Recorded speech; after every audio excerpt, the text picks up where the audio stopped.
ಮಧ್ಯಪ್ರಾಚ್ಯದಲ್ಲಿ America, Iran ಹಾಗೂ Israel ದೇಶಗಳ ನಡುವೆ ಯುದ್ಧದ ಕಾರ್ಮೋಡದಿಂದ ದೇಶದೆಲ್ಲೆಡೆ ಹೋಟೆಲ್ ಮಾಲೀಕರು ಅತಂತ್ರ ಪರಿಸ್ಥಿತಿ ಎದುರಿಸುತ್ತಿದ್ದಾರೆ.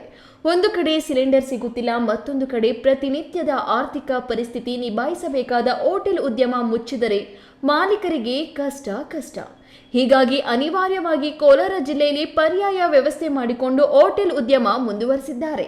ಕೋಲಾರ ನಗರದ ಡೊಮ್ಲೇಟ್ ವೃತ್ತದ ಬಳಿ ಇರುವ ಟೀ ಅಂಗಡಿ ಮಾಲೀಕ ಸಿಲಿಂಡರ್ ಸಹವಾಸವೇ ಬೇಡವೆಂದು ಹಳೆ ಕಾಲದ ಇದ್ದಿಲು ಒಲೆ ಮೊರೆ ಹೋಗಿದ್ದಾರೆ.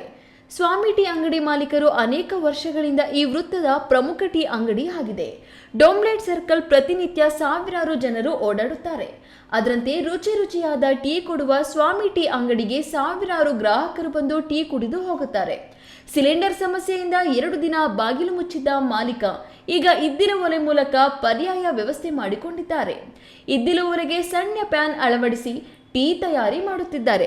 ಈ ಬಗ್ಗೆ ಮಾತನಾಡಿದ ಅಂಗಡಿ ಮಾಲೀಕ, ಸಣ್ಣ ಪುಟ್ಟ ಹೋಟೆಲ್ ಟೀ ಅಂಗಡಿಗಳಿಗೆ ಸಿಲಿಂಡರ್ ಸಮಸ್ಯೆ ದೊಡ್ಡದಾಗಿ ಪರಿಣಮಿಸಿದೆ. ವಾಣಿಜ್ಯ ಸಿಲಿಂಡರ್ ಸಿಗುವುದು ಆಕಾಶಕ್ಕೆ ಏಣಿ ಹಾಕಿದಂತೆ ಆಗಿದೆ. ಸಿಲಿಂಡರ್ ಸಿಗುತ್ತಿಲ್ಲ ಎಂದು 2-3 ದಿನ ಅಂಗಡಿ ಬಾಗಿಲು ಹಾಕಬಹುದು. ಆದರೆ ಕುಟುಂಬದ ಜೀವನ ಹಾಗೂ ಆರ್ಥಿಕ ಪರಿಸ್ಥಿತಿ ನಿಭಾಯಿಸಬೇಕಾಗಿದೆ. ಸುಮ್ಮನೆ ಮನೆಯಲ್ಲಿ ಕುಳಿತುಕೊಂಡರೂ ಇನ್ನಷ್ಟು ಆರ್ಥಿಕ ಹೊರೆ ಜಾಸ್ತಿಯಾಗುತ್ತದೆ. ಹಾಗಾಗಿ ದಿನನಿತ್ಯ ಬರುವ ಗ್ರಾಹಕರನ್ನ ನಿರಾಸೆಗೊಳಿಸಬಾರದೆಂದು ಇದ್ದಿಲು ಮೊರೆ ಹೋಗಿದ್ದೇವೆ ಎಂದರು. ಪರ್ಯಾಯವಾಗಿ ಇದನ್ನ ಕಾಫಿ ಟೀಗೋಸ್ಕರ ಇದು ಮಾಡ್ತಾ ಇದ್ದೀವಿ. ಇಲ್ಲ, ಮೊದಲಿಂದ ನಾವು ಇದ್ರ ಬಗ್ಗೆ ಸ್ವಲ್ಪ ಇಷ್ಟು ವರ್ಷ ಸ್ಟೌವಿಂದನೇ ಬಳಸಿದ್ದೀವಲ್ಲ, ಫ್ಯೂಯಲ್ ಬಗ್ಗೆ ಸ್ವಲ್ಪ ಐಡಿಯಾ ಇದೆ. ಇಂಧನ ಯಾವ ಥರ ಉಳಿತಾಯ ಮಾಡಬೇಕು, ಪೊಲ್ಯೂಷನ್ನಿಂದ ಯಾವ ಥರ ಬಚಾವಾಗಬೇಕು, ಇದೆಲ್ಲ ನಾವು ಸ್ವಲ್ಪ ಐಡಿಯಾ ಮಾಡಿ ಮೊದಲಿಂದ ಇದ್ರ ಬಗ್ಗೆ ಐಡಿಯಾ ಇತ್ತು.